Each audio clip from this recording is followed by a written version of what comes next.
Kalena dhamma sawanang etamang kalamutamang. Part 3. Beyond Birth, melampaui kelahiran. Pra-Ajahn Sucat Abhijato, sebuah autobiografi. Wat Yana Sangwararam. Judul asli Beyond Birth, penerjemah Yohana, editor Jessica, proofreader Bhante Indra Panyawajiro, Yapto, Lorenzo Tumiwa, Catherine, Irwanto. Hanya untuk distribusi gratis. Dhamma seharusnya tidak diperjualbelikan layaknya barang di pasar.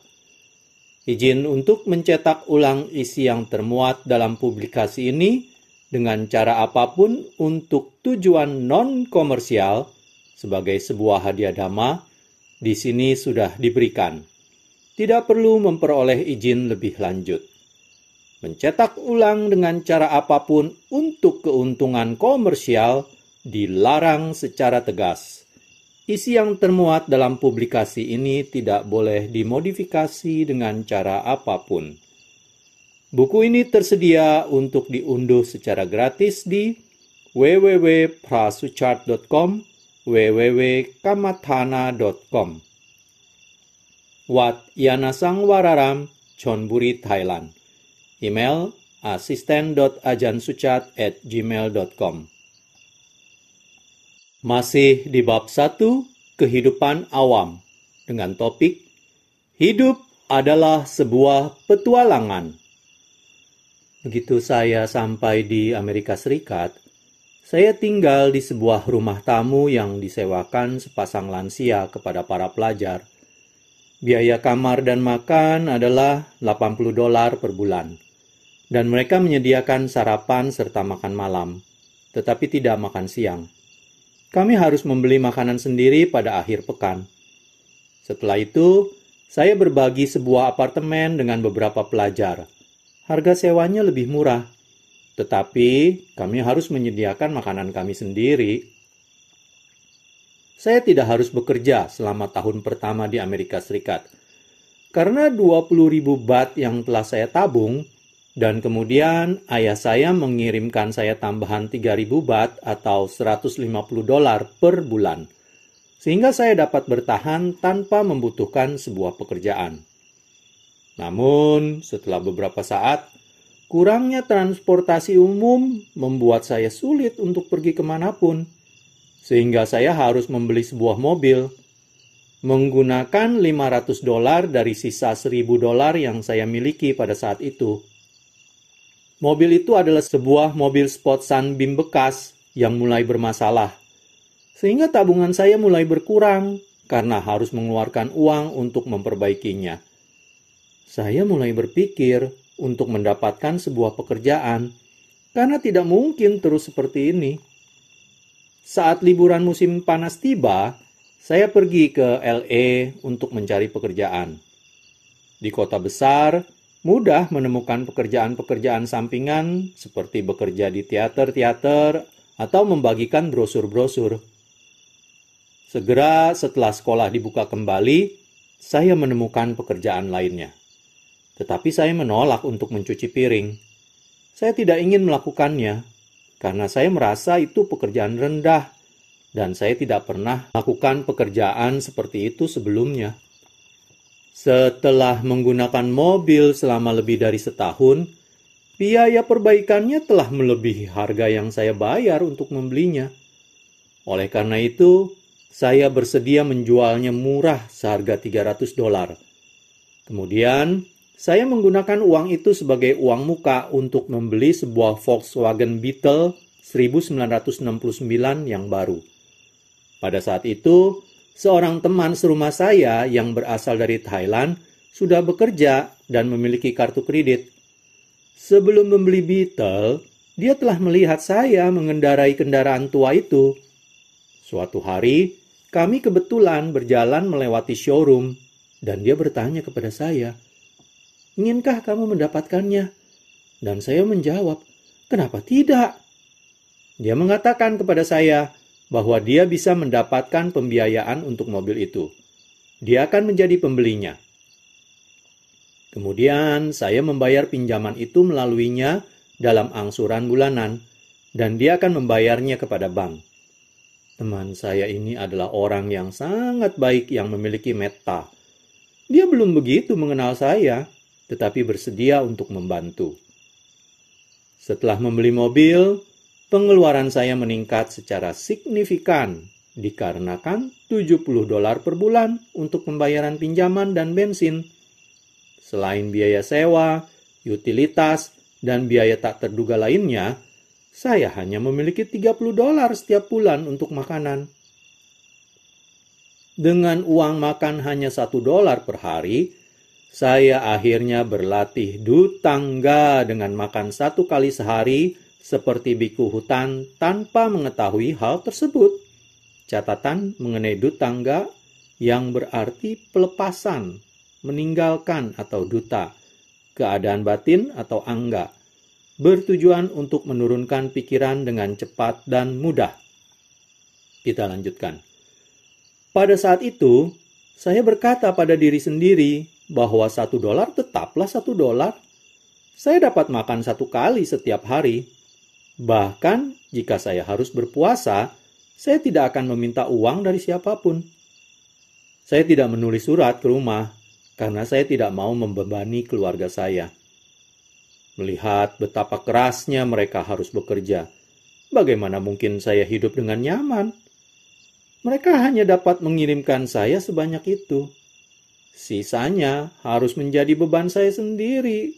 Karena ketika saya memutuskan untuk belajar di Amerika Serikat, saya membulatkan tekad bahwa saya tidak akan meminta bantuan dan tidak akan mengganggu mereka. Pada waktu itu, ada sebuah restoran makan sepuasnya untuk $1 yang saya kunjungi hanya untuk makan malam. Terkadang, saat lapar begitu menyiksa, sampai saya tidak dapat berkonsentrasi di kelas ataupun belajar, saya akan membeli sekotak susu atau kentang goreng seharga 10 sen untuk sarapan atau makan siang untuk menahan rasa lapar itu. Saya terus berjuang dan hanya makan 1 kali sehari selama 2 atau 3 bulan. Dan anehnya, saya menjadi terbiasa. Oleh karena itu, ketika saya mulai bermeditasi, makan tidak menjadi masalah. Saya menemukan bahwa kapanpun saya dihadapkan dengan sebuah masalah, biasanya masalah itu selesai dengan sendirinya tanpa bantuan dari siapapun. Saya selalu dapat menyelesaikan masalah saya sendiri. Setelah saya membeli mobil baru, saya kemudian mengantarkan sapu-sapu dan sejenisnya yang dibuat oleh penyandang disabilitas. Setelah penyandang disabilitas membuat barang-barangnya, seseorang akan datang untuk mengambil dan menjualnya, atau sebuah pengiriman akan dibuat untuk memenuhi pesanan sebelumnya. Saya dipekerjakan untuk melakukan pengiriman-pengiriman, dan saya mendapat komisi untuk setiap pengiriman. Namun, pendapatan dari pekerjaan pengiriman tidak banyak ataupun stabil, dan tidak cukup untuk menutupi pengeluaran-pengeluaran saya. Akhirnya, saya harus menerima keniscayaan untuk menghindari pekerjaan mencuci piring. Pekerjaan itu mudah ditemukan. Restoran tempat saya bekerja menyajikan makanan dan es krim. Satu keuntungannya adalah mereka menyediakan makanan gratis untuk staf 3 kali sehari. Sebelum mulai bekerja, setelah bekerja selama 4 jam, dan setelah bekerja. Anda dapat memesan dari menu dan duduk makan seperti pelanggan atau membawanya pulang. Manfaat ini memecahkan masalah makanan saya, dan saya akhirnya mendapatkan upah minimum $1,65 per jam. Dimulai sebagai pencuci piring, saya dipromosikan menjadi pelayan es krim. Kemudian menjadi juru masak untuk pesanan singkat. Menunya cukup sederhana, telur dan ham, sandwich, dan hamburger. Karena sebagian besar hidangan-hidangan ini dikemas sebelumnya, Mereka hanya perlu dipanaskan dan ditaruh menjadi satu. Cukup sederhana untuk dilakukan. Sebagai juru masak, saya menghasilkan $2,5 per jam. Saya bekerja shift malam, mulai pukul 5 sore sampai pukul 1 pagi pada hari Jumat, Sabtu, dan Minggu, karena saya harus menghadiri kelas-kelas selama hari biasa. Saya bekerja 24 jam per minggu dan menghasilkan $60, yang cukup untuk saya karena saya mendapat 3 kali makan gratis setiap hari kerja. Karena jadwalnya berjalan dengan baik, saya tetap melakukannya sampai saya lulus. Kemudian sebuah kutipan. Ketika saya belajar di Amerika Serikat, saya bekerja di sebuah toko es krim. Es krimnya gratis, sehingga awalnya saya makan beberapa porsi sehari. Setelah beberapa minggu, keinginan untuk makan bahkan satu es krim pun menghilang, karena saya sangat bosan. Seperti inilah hal-hal duniawi. Ketika kita tidak memilikinya, kita mendambakan mereka. Setelah kita memiliki cukup atau terlalu banyak, mereka tidak lagi memuaskan. Pra Ajahn Suchat Abhijato. Kemudian di halaman sebelahnya terdapat sebuah foto dengan tulisan keterangan foto di bawahnya, mengunjungi teman-teman di perguruan tinggi Pacific Union di Napa, California. Di halaman berikutnya terdapat sebuah foto ijazah dari California State University, Fresno, yang menyatakan bahwa Suchat Rungtanasarn mencapai degree Bachelor at Science. Baiklah, kita lanjutkan dengan topik pendidikan di AS. Saya memilih jurusan teknik karena saya menyukai matematika dan tidak begitu peduli terhadap mata pelajaran yang membutuhkan hafalan. Tahun pertama di perguruan tinggi kota Fresno, saya harus mengambil beberapa mata kuliah perbaikan, karena saya telah keluar dari sekolah selama setahun. Kimia, karena nilai saya tidak cukup tinggi. Bahasa Inggris, untuk meningkatkan tulisan saya. Prasyarat untuk program yang mungkin sudah diambil para pelajar Amerika pada saat SMA, seperti menggambar teknik dan mata-mata pelajaran lainnya yang tidak pernah saya ambil sebelumnya atau perlu ditingkatkan. Karena pelajaran-pelajaran tambahan ini, saya membutuhkan 5 tahun untuk kelulusan. Saya dapat memilih mata-mata pelajaran yang akan diambil, biasanya 3 kali seminggu pada hari Senin, Rabu, dan Jumat. Beberapa mata pelajaran diajarkan pada hari Selasa dan Kamis. Jadwal menyediakan jeda 10 menit di antara kelas, sehingga para siswa memiliki cukup waktu untuk pergi dari satu kelas ke kelas berikutnya. Dengan hanya 3 mata pelajaran, saya tidak masuk kelas sepanjang hari, dan berat atau ringannya bobot tergantung pada kursus yang saya ambil. Setelah kelas bubar, saya menuju perpustakaan untuk belajar atau mengerjakan pekerjaan rumah. Karena begitu akhir pekan tiba, saya tidak punya waktu untuk menyentuh buku-buku sama sekali. Bekerja mulai pukul 5 sore sampai pukul 1 pagi. Sampai di rumah sekitar pukul 2 pagi. Dan bangun pukul 10 atau 11 siang. Dan sudah hampir waktunya untuk pergi bekerja lagi. Meskipun tidak terlalu melelahkan, tidak ada waktu untuk melakukan banyak hal lainnya. Di satu sisi, itu bagus, karena setiap kali saya tidak bekerja dan memiliki waktu luang, saya mulai merasa kesepian. Saya benar-benar tidak memiliki teman untuk menghabiskan waktu. Ada kenalan-kenalan atau teman-teman sekelas, di mana saya habiskan sedikit waktu bersama, tetapi tidak ada teman-teman dekat seperti di SMA. Kemudian, bahkan ketika saya berbagi apartemen dengan beberapa teman sekelas, kami tidak banyak bersosialisasi.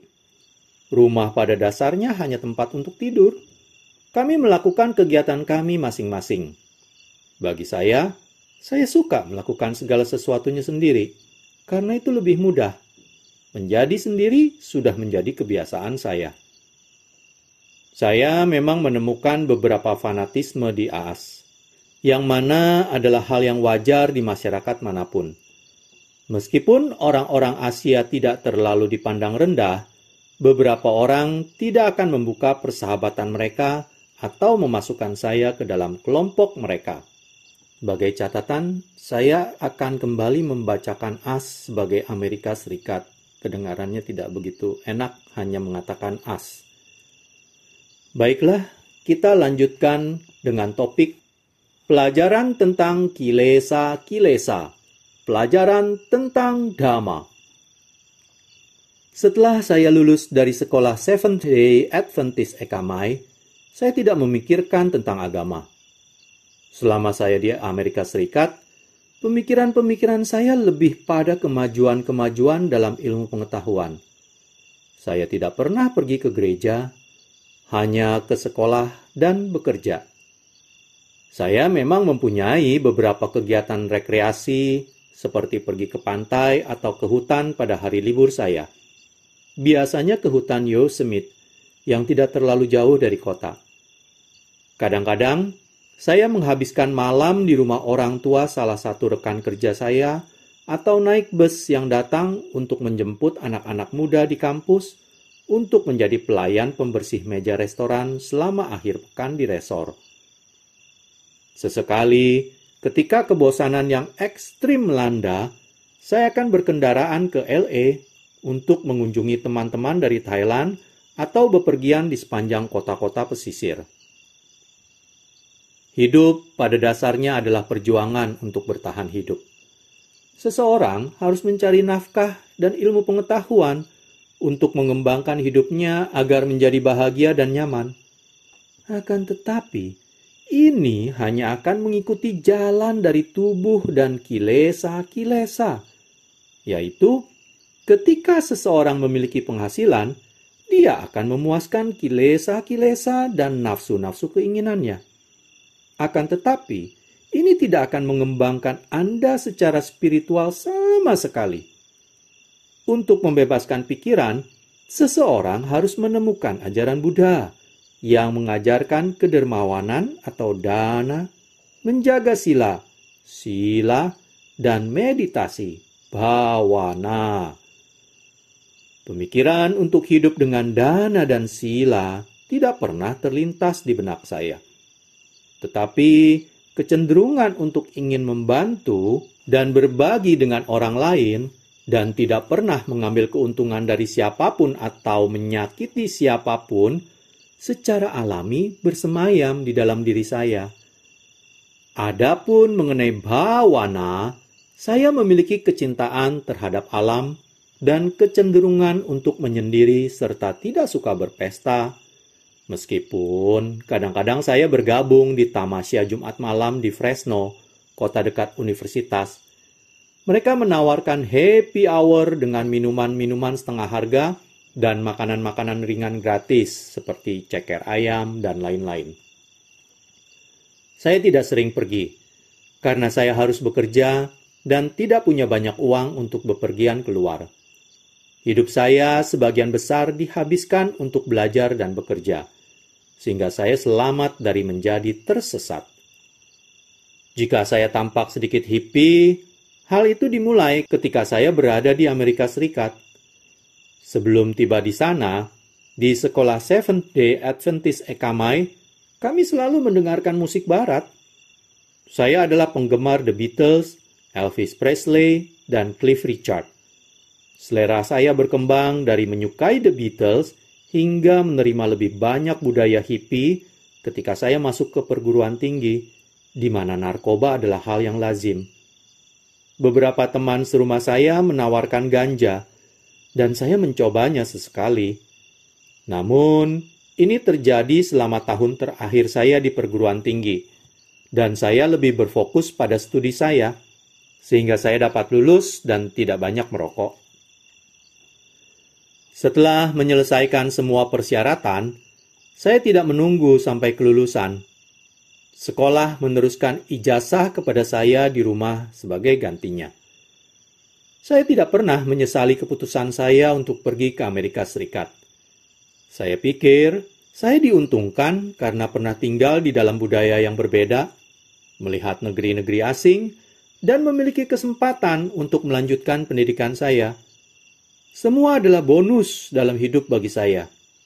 Sejak awal, saya tidak memiliki tujuan untuk lulus dari perguruan tinggi. Saya pikir ini tetap akan menjadi pengalaman yang baik bagaimanapun juga. Saya bertemu dengan kedua sisi dari kemanusiaan. Orang baik dan yang tidak terlalu baik juga. Mereka yang baik mengundang saya untuk bergabung dengan kegiatan-kegiatan mereka, dan yang tidak baik tidak mengundang saya. Setiap orang mempunyai pilihan masing-masing. Perjalanan ke Eropa. Ketika saya menyelesaikan studi saya, rasanya seperti sebuah gunung terangkat dari dada saya. Setelah 5 tahun berada di Amerika Serikat, satu-satunya hal yang ingin saya lakukan adalah pulang ke rumah. Saya menjual mobil saya yang baru saja saya lunasi kepada seorang teman dari Hong Kong. Dengan $1.000 yang saya dapatkan dari mobil, saya memutuskan untuk pulang melalui Eropa. Pada saat itu, para pelajar akan pergi dalam tur-tur kelompok. Penerbangan sewaan ke Eropa itu murah, $160, sekitar setengah harga tiket normal dengan fasilitas-fasilitas yang lebih sedikit. Kami hanya mendapatkan makan siang dalam kotak selama penerbangan. Kami membeli tiket kereta api Europass kelas 2 seharga $100 yang memperbolehkan kami berkeliling 13 negara selama 1 bulan. Pada awalnya, saya bepergian dengan 4 atau 5 pelajar dari Fresno. Kami mulai dari Auckland, dekat San Francisco, dan pergi ke Brussels di Belgia. Namun, setelah beberapa hari bersama dengan grup, hal ini menjadi beban bagi saya. Setiap orang menginginkan hal yang berbeda, dan butuh begitu banyak waktu hanya untuk menetap di tempat tujuan yang mana dapat disetujui oleh semua orang. Kami harus memungut suara untuk segala sesuatunya, sehingga saya memutuskan bahwa metode ini tidak cocok. Saya lebih suka pergi sendiri dan melihat apa yang saya ingin lihat. Maka saya pergi sendiri. Bepergian sendiri itu cukup bagus. Saya mendapat teman-teman baru selama penerbangan atau di atas kereta api ataupun di tempat saya tinggal. Saya menyukai kenyataan bahwa tidak ada yang harus merasa sedih karena dipaksa untuk melakukan apa yang tidak mereka inginkan atau menjadi tertinggal.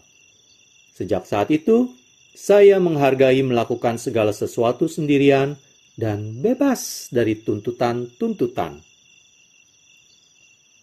Melihat Eropa. Dari kota Brussels, saya naik kereta api ke Amsterdam, Belanda. Saya tinggal di sana dan mengunjungi Rotterdam dan Den Haag sampai tiket 1 bulan kereta api Europass mulai berlaku. Naik kereta api menuju Copenhagen, Denmark. Saya tinggal selama 3 atau 4 hari, dan kemudian pergi sampai ke Stockholm, Swedia, dan ke Oslo, Norwegia. Di Oslo agak sunyi, tanpa keunikan yang nyata dari negara-negara Skandinavia lainnya yang sudah saya kunjungi. Maka saya bahkan tidak bermalam di sana.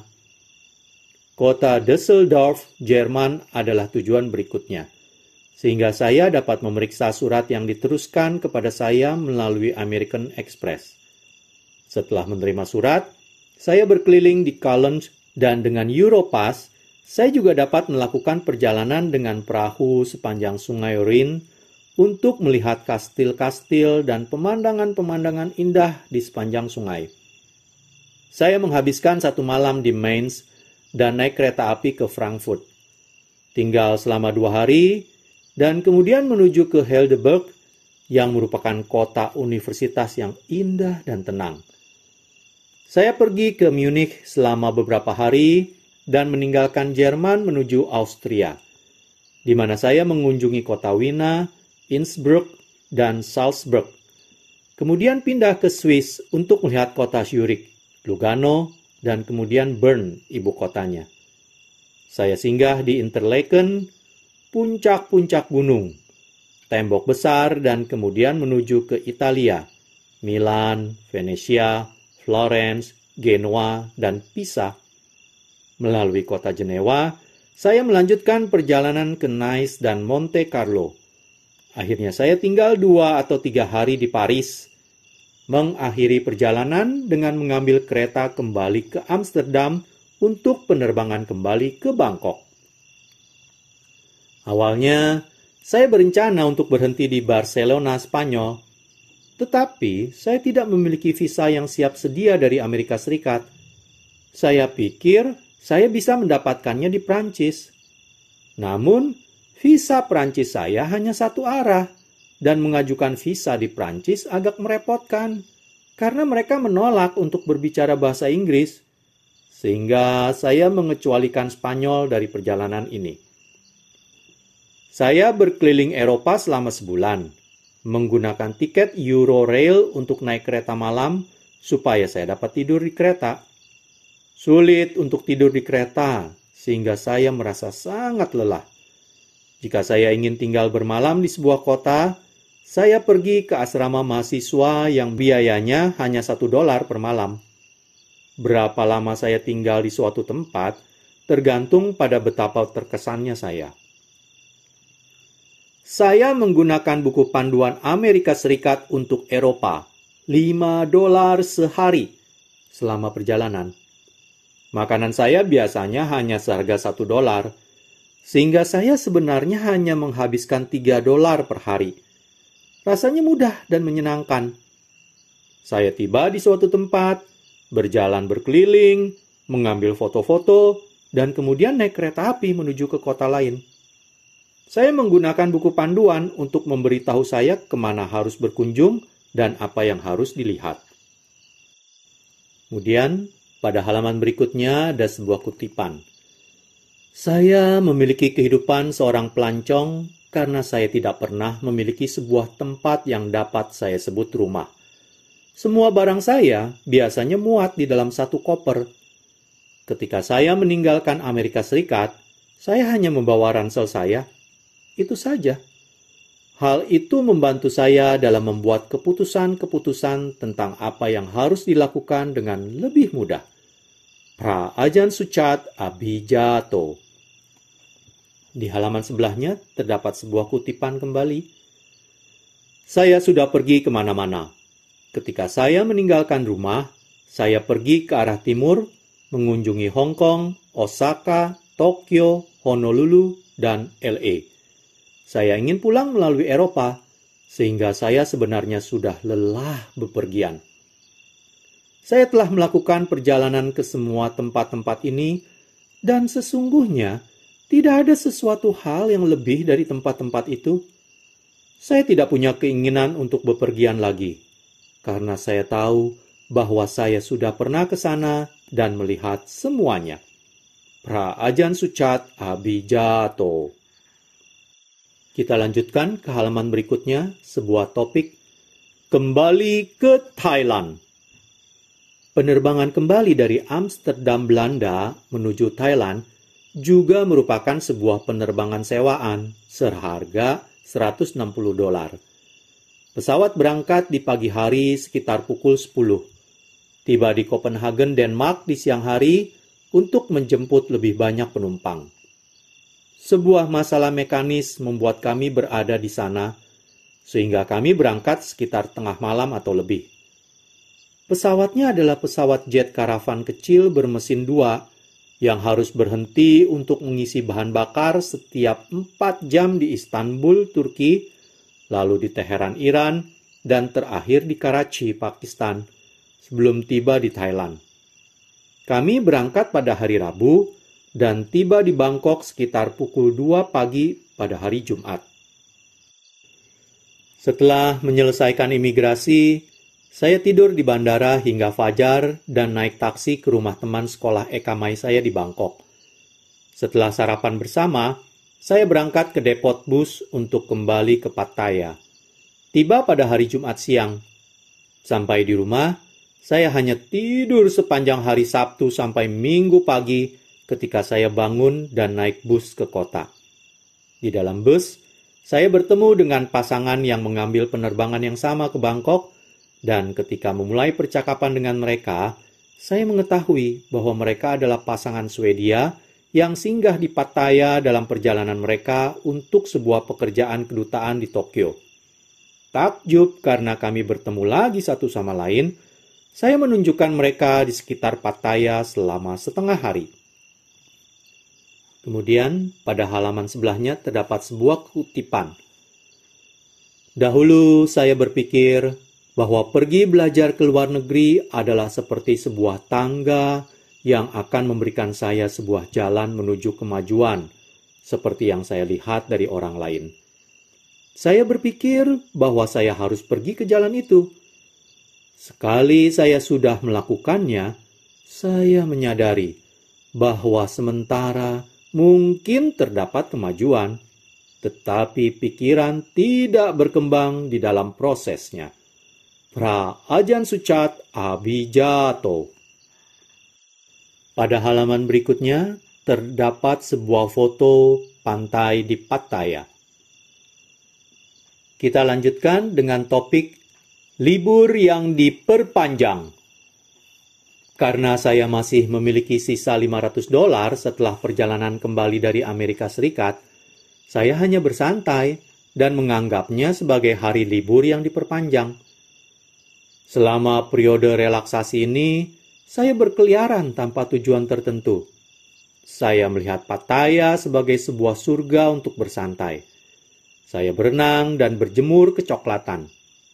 Saya juga mencoba ganja, tetapi saya hanya merokok sekali atau 2 kali, tidak sepanjang waktu. Ketika seseorang memiliki perhatian saat merokok ganja, tidak akan ada halusinasi. Akan tetapi, terkadang akan ada efek merasa tinggi dan terjatuh rendah. Rasanya seperti di surga ketika obatnya bekerja. Suasana hati menjadi lembut, sejuk, dan tanpa ketegangan, dan seseorang dapat melepaskan sepenuhnya. Akan tetapi, begitu efeknya hilang, rasanya seperti berada di neraka. Seseorang dalam suasana hati yang buruk, merasa tegang dan cemas.